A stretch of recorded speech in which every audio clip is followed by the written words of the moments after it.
Каждый объект, он начинается с приходом какой-то идеи и мысли. В данном случае такой хотели создать некий замковый характер. И вот начинаешь от чего-то отталкиваться. Менавіта з такіх алоўкавых накідаў і эскізаў нараджаецца вялікая ідэя, кажа Евген Крапіўны, адзін з архітэктараў студэнцкай вёскі ў Пінску. Сучасны інтэрнат размяшчаецца на месцы старажытнага прадмесця Каралін, дзе быў калісьці замак. Гэты самы замкавы след і ўзялі архітэктары.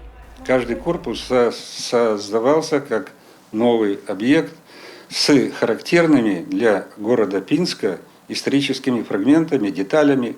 Поэтому здесь очень много применено и фронтончиков, и пилястр, и настроек, и раскреповок, и рустовки. Поэтому объект выглядит... Многие, когда приезжают, спрашивают, что это у вас тут за такое элитное жилье построено. Ну, все говорят, это общежитие.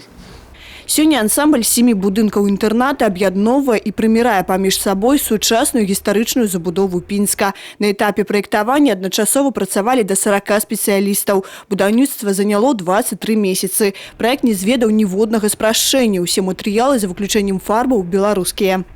Была поставлена очень сложная и инженерная задача, потому что в квартале это шло очень сжатом.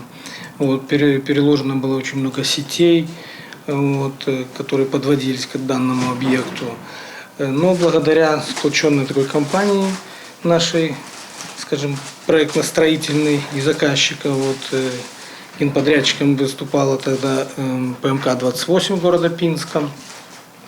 Вот, получилось воссоздать в жизнь такой объект. Студэнцкі гарадок стаў домам амаль для 1300 студэнтаў. Гістарычная знешнасць утойвае сучасную начынку. У комплексе, па прыкладзе сусветных студэнцкіх гарадкоў, у крокавай даступнасці знаходзіцца ўсё – ад навучальных корпусоў до крам. Это очень удобно, так ты можешь выспаться и встать буквально за минут 15 до пары, собраться по-быстрому и дойти, в самый дальний корпус, там идти буквально 5 минут. Очень удобные комнаты, удобно расположены. В принципе, все очень доступно.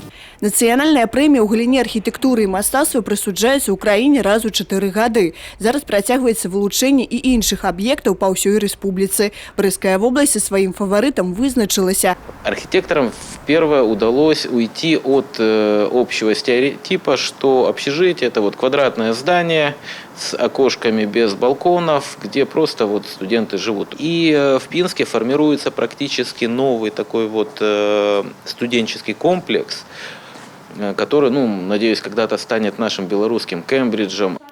Сярод намінантаў і рэзідэнцыя прэзідэнта з прылеглай плошчай герба і сцяга ў Мінску. Па ўмовах конкурсу пераможцаў можа быць некалькі. Рашэнне будзе прымацца на ўзроўні Савета міністраў.